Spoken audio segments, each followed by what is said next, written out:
તહેવારોને લઈને સુરત પોલીસ સતર્ક બની સંવેદનશીલ વિસ્તારોમાં પોલીસ પેટ્રોલિંગ કાફલા સાથે પેટ્રોલિંગ ખુદ પોલીસ કમિશનર પણ પેટ્રોલિંગમાં જોડાયા. પોલીસે અફવાઓથી દૂર રહેવા અપીલ કરી.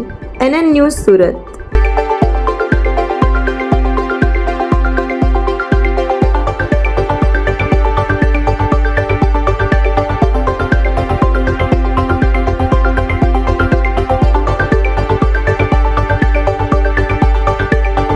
आज चौथा दिवस से भगवान श्रीजीना स्थापना एना ध्यान में राखीने आ समग्र जेटला भी हमारा 4-5 पुलिस स्टेशन है हमारा जो पुलिस माटे जो संवेदनशील अमे लोग घड़ीए छे आ विस्तारों में rapid action force CRPF team हमारे SRP टीम और हमारा हर टीम में जो 3 DCP અને જોઈન્ટ સેક્ટરના જેટલા બી અમારા જોઈન્ટ CP છે એના નેતૃત્વમાં જો 3 જેટલા અલગ અલગ વિસ્તારો રૂટ બનાવીને અમે લોકો આશરે 500 જેટલા ટોટલ ફોર્સ 3 વિસ્તારોમાં અલગ અલગ જો ફૂલ પેટ્રોલિંગ કરી રહી છે. અને સાથોસાથ આ જો જ્યાં ગણેશ ભગવાનની સ્થાપના છે ત્યાં પંડાળોમાં તો જઈને મળે છે, એના જો બી પંડાળના લોકો સાથે વાતચીત કરવાના જોઈએ.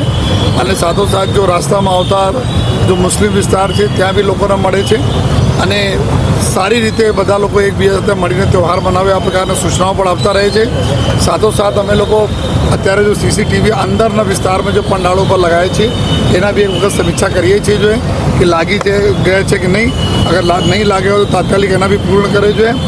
અને આ સમગ્ર જેટલા રૂટો પર છે એના મેઇન પર્પઝ છે કે એના કોન્ફિડન્સ બિલ્ડિંગ મેઝર તરીકે લઈએ છીએ કે લોકોને વિશ્વાસ રહે કે પોલીસ સદૈવ સુરત પોલીસ એના માટે છે, એના સાથે છે. કોઈ પણ પ્રકારના કોઈ અફવા વગર કોઈ ધ્યાન નહીં આપે જોઈએ. અને નાના મોટા કોઈ આજુબાજુ રહેતા હોય એવા કોઈ પ્રશ્નો ઊભા થાય તો તાત્કાલિક પોલીસને બતાવવી જોઈએ. આ આશયથી અમે લોકો અત્યારે એરિયા ડોમિનેશન કરવા માટે પેટ્રોલિંગ કરીએ છીએ અને આવનાર દિવસોમાં બી આ સિસ્ટમ અમારા ચાલુ રહેશે.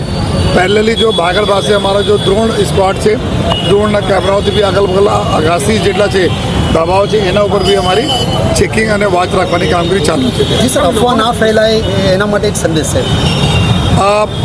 અમે જોયા છે કોઈ પણ એકદમ બહુ સામાન્ય બાબતમાં લોકો જે અફવા ફેલાવે અને ચાહે સોશિયલ મીડિયા ફેલાવે ચાહે એમના જ મૌખિક રીતે ફેલાવે એનાથી નુકસાન એને જ થવાના છે જોઈએ. કારણ કે બીજા લોકો તો આવીને મજા લઈને જતા રહેશે, લેકિન જો બી સ્થાનિક લોકો છે એને તકલીફ પડવાની છે. સુરત પોલીસ અમે લોકો આ રીતે ગોઠવી છે કે 1-2 મિનિટમાં કોઈ પણ જગ્યા પહોંચી જશે જોઈએ. અને આપને કોઈ પણ એવા તકલીફ પડતી હોય તો અમે બતાવો, પહેલે પોલીસને બતાવો, અમે આપને હિતેસુ છીએ, અમે આપને પ્રશ્નોને સોલ્વ કરીશ જોઈએ. લેકિન અગર આપ અફવા ફેલાવાના અને લોકોના અફવા ફેલાવીને ભેગા કરવાના કરશો તો નુકસાન આપે જ ન થવાના છે. કારણ કે આપ તે વિસ્તારમાં રહો છો, આપને શાંતિ અગર ડિસ્ટર્બ કરશો તો બીજા બહારથી લોકો આવીને મજા લઈને જતા રહેશે, આપને તકલીફ પડશે. તો મારા એટલા જ બોલવાના છે કે સતત અમે લોકો આપના કોન્ટેક્ટમાં છે, અમારા નંબરો આપના કોન્ટેક્ટમાં છે, અધિકારીઓ મળતા રહે છે. તો કુછ બી હોય તો અમે પહેલાં રિસ્પોન્ડર તરીકે પોલીસને આપ જાણ કરો. Okay, thank you.